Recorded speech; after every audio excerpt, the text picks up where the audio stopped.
김도훈의 손등에는 수십 년간 기계를 만지며 생긴 상처들이 지도처럼 새겨져 있었다.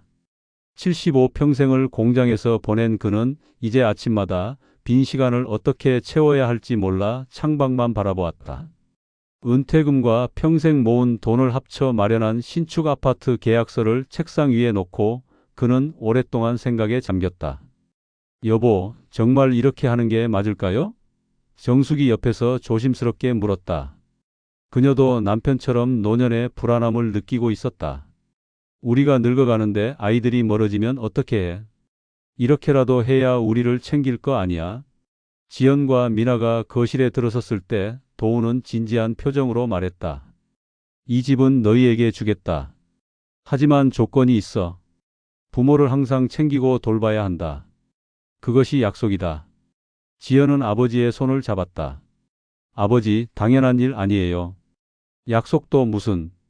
그의 목소리는 진심으로 들렸다. 미나도 고개를 끄덕이며 어머님, 아버님 걱정 마세요. 저희가 늘 곁에 있을게요 라고 말했다. 도우는 안도의 미소를 지었다. 평생 가족을 위해 일해온 자신의 선택이 옳았다고 생각했다. 그날 밤 정숙과 함께 새 아파트를 둘러보며 그는 마음 한편으로 불안함을 떨쳐낼 수 없었다. 과연 이 약속이 모두에게 행복을 가져다 줄 수 있을까? 계약서에 서명하는 순간 도우는 이것이 단순한 집 증여가 아니라 가족의 미래를 건 약속임을 깨달았다. 하지만 그 무게가 얼마나 클지는 아직 몰랐다. 새 아파트로 이사한 지 석 달이 지났지만 지연의 방문은 점점 드물어졌다. 대기업 IT 부서의 프로젝트 매니저로 승진한 그는 연일 야근에 시달렸다. 아버지, 죄송해요. 이번 주는 정말 바빠서. 전화 속 지연의 목소리는 피곤함으로 가득했다. 미나는 도서관 업무 외에도 지역 독서 프로그램과 봉사활동으로 하루가 벅찼다. 그래도 일주일에 두세 번은 시부모님을 찾아뵙려 노력했다. 하지만 혼자서는 한계가 있었다. 요즘 지연이는 얼굴 보기도 힘드네. 도훈이 정숙에게 말했다. 아들의 성공을 자랑스러워하면서도 서운함이 컸다. 정숙은 바쁘니까 이해해야지라고 했지만 그녀 역시 마음이 쓸쓸했다. 어느 화요일 새벽 도훈은 갑작스러운 허리 통증으로 응급실에 실려갔다. 정숙이 떨리는 손으로 지연에게 전화했다. 지연아, 아버지가 병원에. 하지만 지연은 부산 출장 중이었다. 어머니, 죄송해요. 내일 첫 비행기로 올게요. 미나가 병원으로 달려왔다. 그녀는 밤새 도훈의 침대 옆에서 간병했다. 도훈은 며느리의 손을 잡으며 말했다. 미나야, 고맙다. 그런데 지연이는 그의 목소리에는 실망감이 묻어났다. 아버님, 남편도 오려고 했는데 출장이라서. 내일 오면 많이 화내지 마세요. 미나의 위로에도 도훈의 마음은 쉽게 달래지지 않았다. 이튿날 지연이 병원에 도착했을 때 도훈은 차가운 시선으로 아들을 바라봤다. 아버지, 정말 죄송해요. 어떻게 지내세요?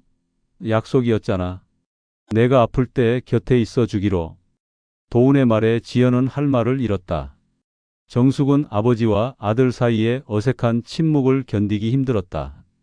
가족이 이렇게 멀어지는 것을 보는 것이 가장 큰 고통이었다. 병원에서 퇴원한 후 도훈은 서재에 홀로 앉아 있었다. 책상 위에는 아파트 소유권 이전 계약서 초안이 놓여 있었다. 그는 만년필을 들고 한참을 망설이다가 계약서 마지막 장에 작은 글씨로 조항 하나를 추가했다. 제8조. 을지현 미나의 부모 돌봄 의무를 현저히 소홀히 할 경우 갑김도훈은 본 계약을 해지하고 부동산을 회수할 수 있다. 정숙이 차를 가져다 주며 물었다. 여보, 뭘 그렇게 진지하게 쓰고 있어요?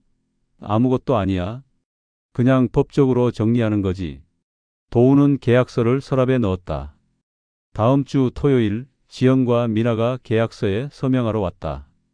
부동산 중개사가 조항들을 하나씩 설명했지만 지연은 바쁜 듯 대충 넘겨가며 들었다. 아버지, 이렇게 복잡하게 할 필요 있나요? 가족인데? 법적으로 정리해야 나중에 문제가 없어. 도훈의 목소리는 단호했다. 미나가 계약서를 꼼꼼히 읽어보다가 8조를 발견했다. 아버님, 이 조항은 형식적인 거야. 혹시나 해서 넣은 거니까 신경 쓰지 마. 도훈의 설명에 미나는 고개를 끄덕였지만 마음 한편이 불편했다. 서명을 마친 후 지연은 회사 응급 상황으로 급히 나갔다. 미나만 남아 시부모님과 저녁을 먹었다. 미나야, 요즘 지연이가 너무 바쁘구나. 정숙의 말에 미나는 네, 프로젝트가 끝나면 나아질 거예요 라고 답했지만 확신이 없었다. 그날 밤 도훈은 정숙에게 말했다. 이제 집은 아이들 것이 됐어. 하지만 우리를 잊으면 안 되지. 정숙은 남편의 표정에서 묘한 결심을 읽었다. 여보, 너무 강하게 나가지는 마세요. 계약서가 정리된 후 아이러니하게도 지연의 방문은 더욱 줄어들었다. 마치 의무에서 해방된 것처럼 도훈은 창밖을 바라보며 자신이 한 선택이 옳았는지 의문을 품기 시작했다. 하지만 이미 늦었다. 균열은 시작되었다. 이어서 다음 편을 기대해 주세요.